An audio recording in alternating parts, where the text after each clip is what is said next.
Olá, meus queridos, graça e paz para a tua vida, que Deus abençoe poderosamente. Estamos falando de uma série de ofertas.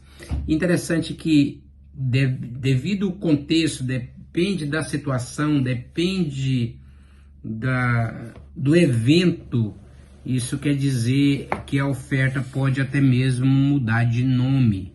Como assim, pastor? Jesus, ele pode ser a oferta de testemunho, a oferta de selo, a oferta de sacrifício. Depende do contexto que está vivendo. Inclusive, quero falar para você agora de uma oferta de arrependimento, que também representa outro sentido em outro contexto, devido àquilo que você está ministrando e pregando. Então, você não se espanta quando eu colocar o nome nessas ofertas ou daquilo que Deus colocou no meu coração, porque talvez na sua visão pode ser outro tipo, tá? Agora eu quero falar para você uma oferta de arrependimento. A Bíblia vai dizer que Jacó, ele foi abençoado no lugar de Esaú. E a Bíblia diz que ele, por causa daquele engano que ele e Rebeca fez com o pai, mas olha que interessante, que ele fez? Eu tenho que explicar porque algumas pessoas podem estar ouvindo e não conhecem a história. A Bíblia diz que dentro da barriga de Rebeca tinha duas crianças, o qual era Jacó e Esaú. Então aquelas crianças lutavam no ventre. E ela vai consultar o Senhor, e o Senhor diz para ela: duas nações há dentro de ti, e o menor governará sobre o maior.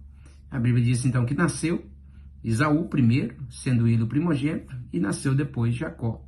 E a Bíblia diz que um dia Esaú chega com muita fome do campo, e ele disse: me dá um pouco desse guisado, Jacó. Ele disse: não, eu te dou desde que você me venda a primogenitura, porque a primogenitura tinha o direito de porção dobrada.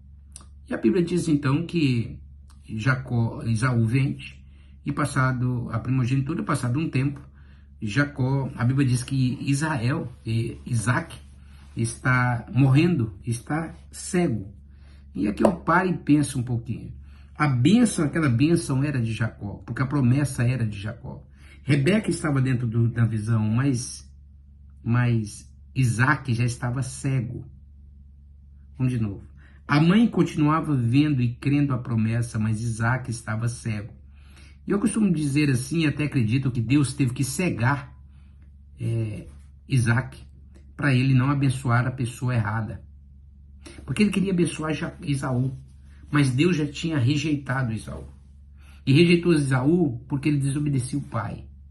Ele fazia algo para agradar o pai, mas por outro lado ele casou com mulher que não deveria. E a Bíblia vai dizer então que a promessa estava sobre Jacó. E então Deus teve que cegar Isaac para que ele não abençoasse o Esaú. E a Bíblia vai dizer então que ele então recebe uma grande bênção de Deus, o Jacó. E ele vai ter que fugir. E ele fica 22 anos mais ou menos fora de casa.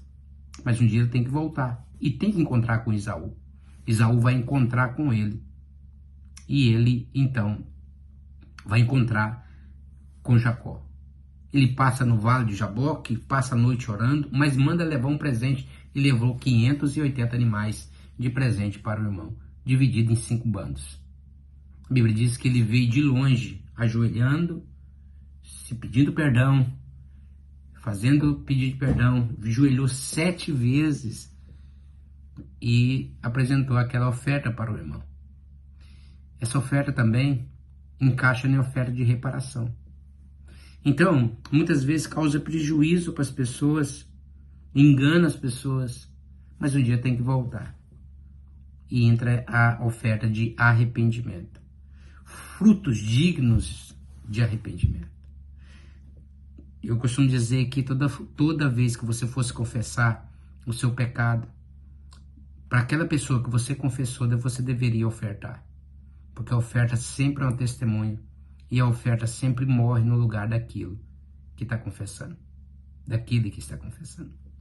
Cristo morreu para a salvação e as ofertas da terra morrem para a prosperidade. Naquele dia, Jacó não morreu, porque 580 animais morreu no lugar dele. Porque ele lutou com o anjo a noite toda e o anjo não venceu ele, porque as ofertas já estava guerreando e morrendo no lugar dele. Enquanto um anjo matou 185 mil homens lá mais à frente, Ele sozinho venceu um anjo. Mas aqueles homens que morreram por um anjo, 185 mil homens que morreram por um anjo, nenhum ofertário era inimigo de Deus. E as ofertas lutou com Jacó a noite toda. Ele era amigo de Deus. A Bíblia diz que ele lutou com o próprio Deus. Então, quando você está com o seu coração arrependido e traga uma oferta, você acessa um mundo espiritual e uma dimensão espiritual que outros não conseguem e ninguém te vence. Você vence todas as batalhas. Até o próximo vídeo, se Deus assim permitir. Falamos da oferta de arrependimento.